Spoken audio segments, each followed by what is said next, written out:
Shalom les affranchis, je vous bénis au nom de notre Seigneur Jésus-Christ. Comme vous le voyez, c'est l'ère de l'édification. Le Créateur de toutes choses, je bénis ton grand nom, Seigneur Père éternel.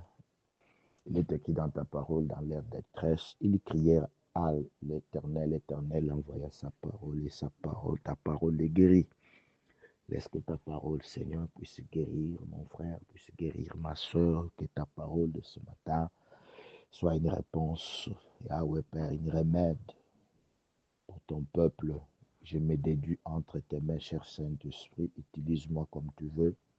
Au nom de Jésus-Christ, j'ai ainsi prié. Amen. Nous avons comme thème le mystère spirituel pour vaincre. Le mystère spirituel pour vaincre. Le mystère, c'est ce qui est caché et qui n'est pas encore révélé. Donc, avec l'aide du Saint-Esprit, nous allons voir quelques mystères spirituels pour vaincre. Mais pour commencer, j'avais voulu juste te rappeler, mon frère, ma soeur, que ce qui détermine la fin de ton histoire, ce n'est pas la taille de la tempête, mais celui qui est dans ton bateau.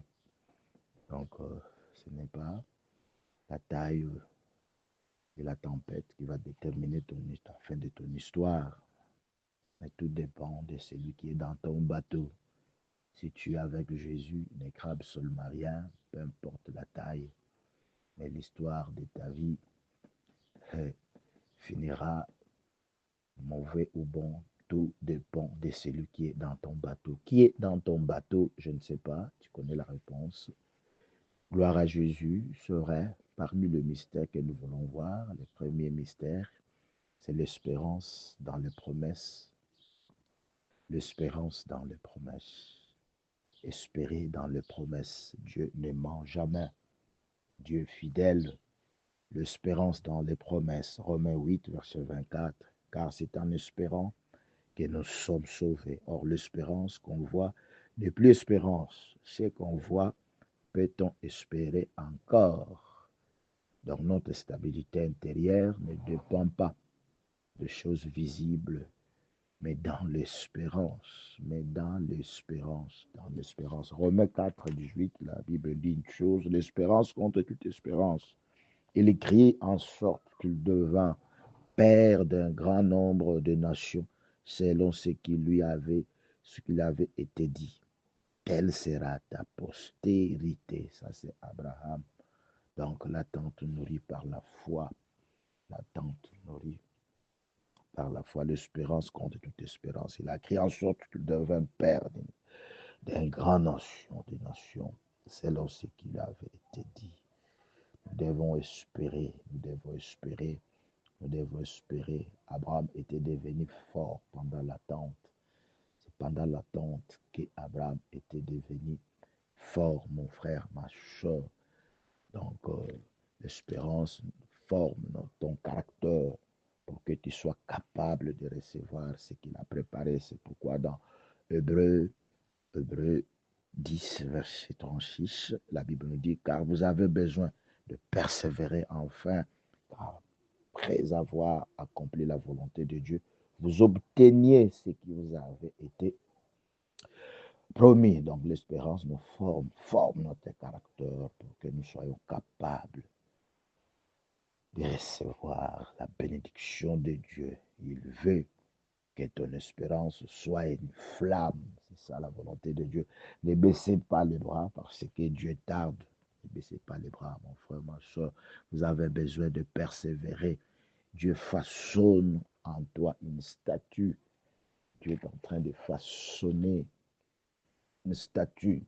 Donc, l'espérance te prépare à porter la bénédiction sans qu'il te détruise, parce qu'il y a des bénédictions qui peuvent nous détruire, mais l'espérance nous prépare à porter la bénédiction sans qu'il nous détruise, parce que Dieu, d'abord, il a besoin de nous. Donc, tout ce que nous attendons de Dieu, ce sont des par-dessus. Dieu a souci d'abord de nos âmes. Le souci de nos âmes, c'est pourquoi il nous prépare à bien gérer sa bénédiction, à bien apporter la bénédiction sans que cette bénédiction puisse nous détruire. C'est ça Dieu veut à nous. C'est pourquoi il nous prépare, il fait une préparation avant de nous donner cette bénédiction. Ne maudis pas Dieu car tu ne vois rien venir. Ne maudis pas Dieu, mon frère, ma soeur. Le silence là que tu vois, c'est une formation et non une punition. C'est une préparation. Je répète bien, c'est une préparation. C'est une préparation. Mon frère, ma soeur, c'est une préparation. Dieu est en train de te préparer.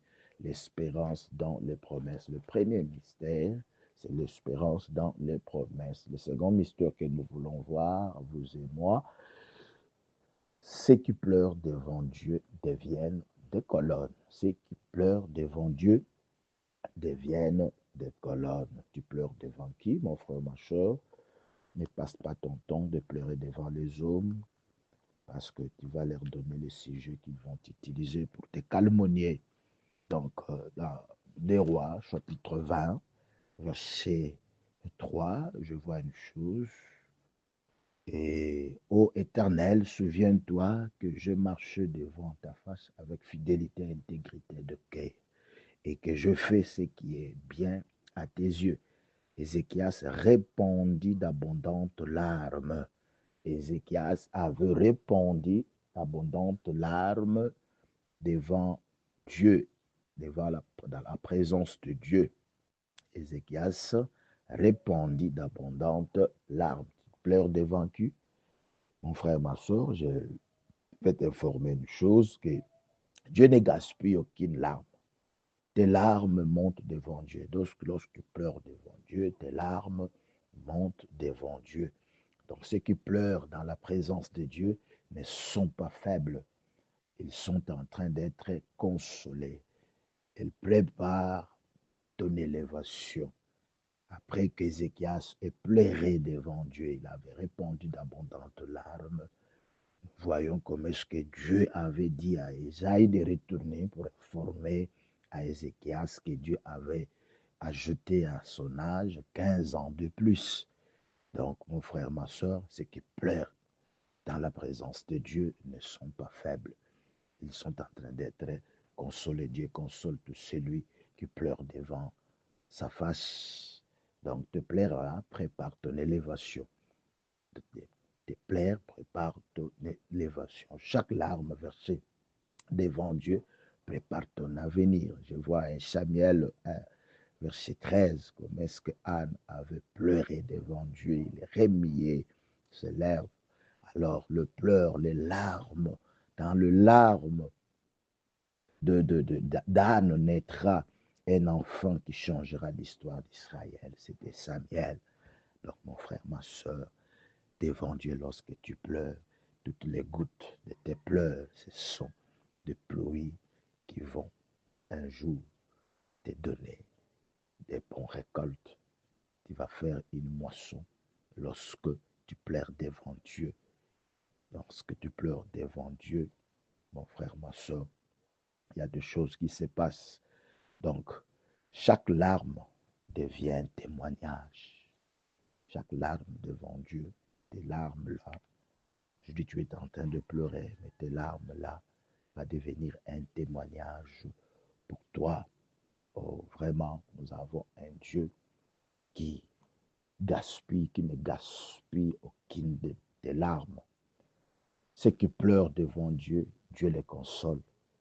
Il y a des douleurs que personne ne comprend. Il y a des blessures que personne ne connaît, mon frère, ma soeur. Il y a des choses que tu es en train de passer, personne ne peut comprendre. Il y a quelqu'un qui nous comprend plus mieux que ceux qui sont autour de nous.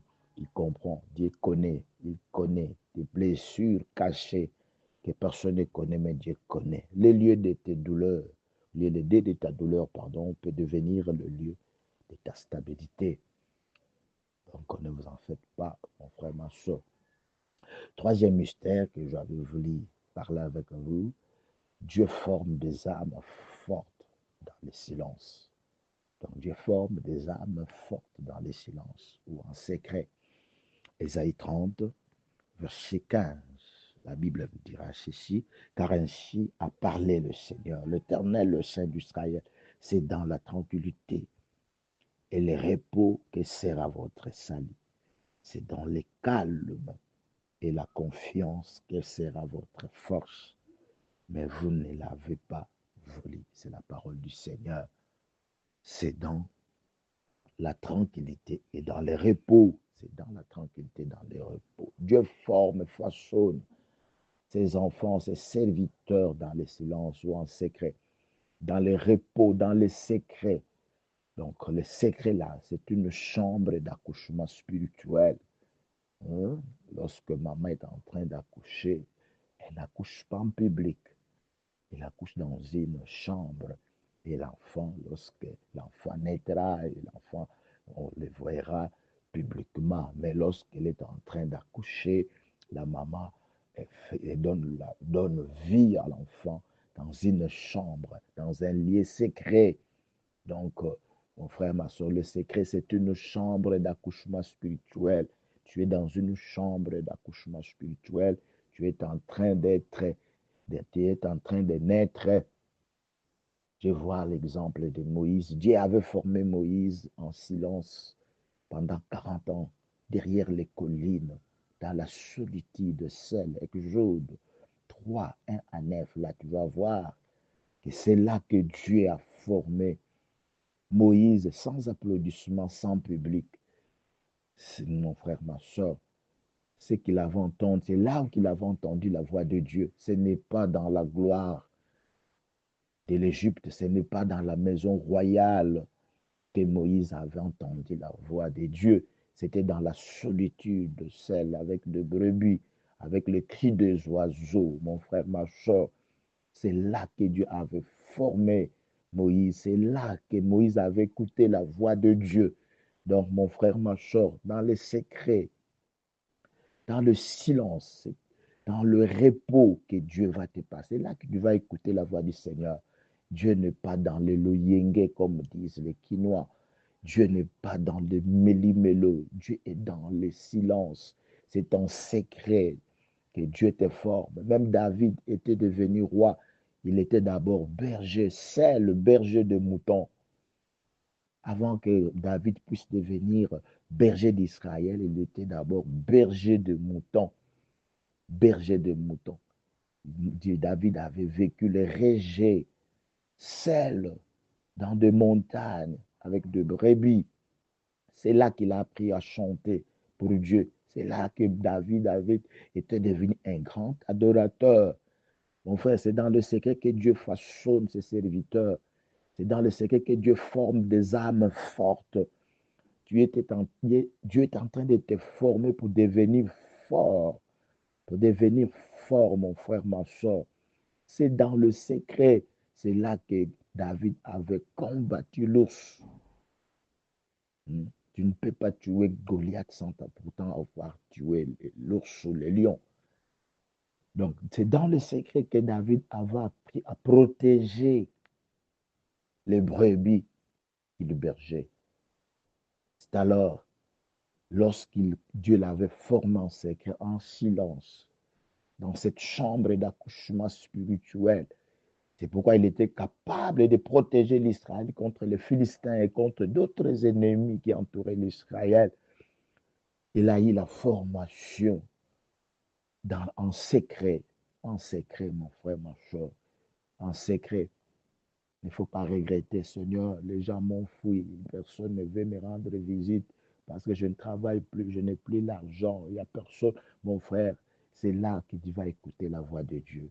C'est là que tu vas commencer à réfléchir pour suivre Jésus, pour être profond, plus profond même, plus profond, parce que Dieu n'aime pas des choses superficielles.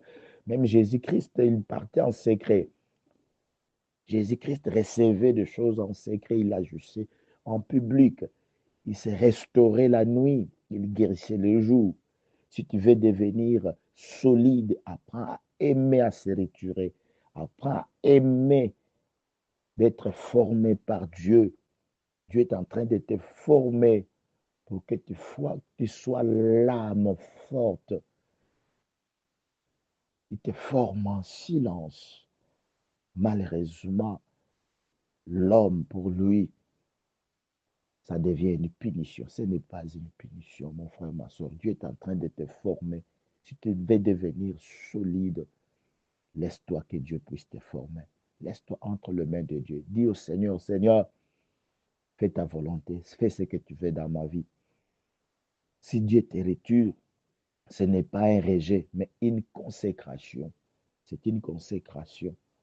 C'est là que naît la force, la vraie force. C'est là, mon frère, ma soeur. Ce n'est pas la taille de tes litres qui compte, mais la grandeur de ta foi.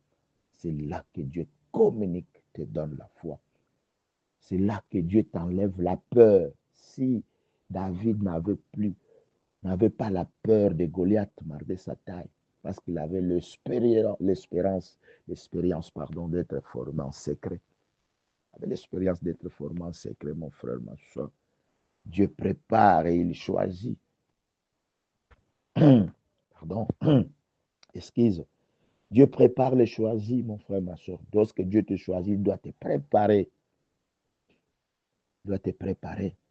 La foi qui passe par les épreuves, c'est une foi qui se renforce.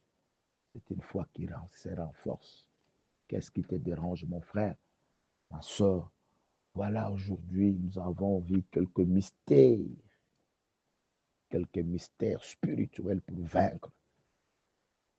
L'espérance dans les promesses. Dieu ne ment pas. Espérez toujours. Abraham avait espéré.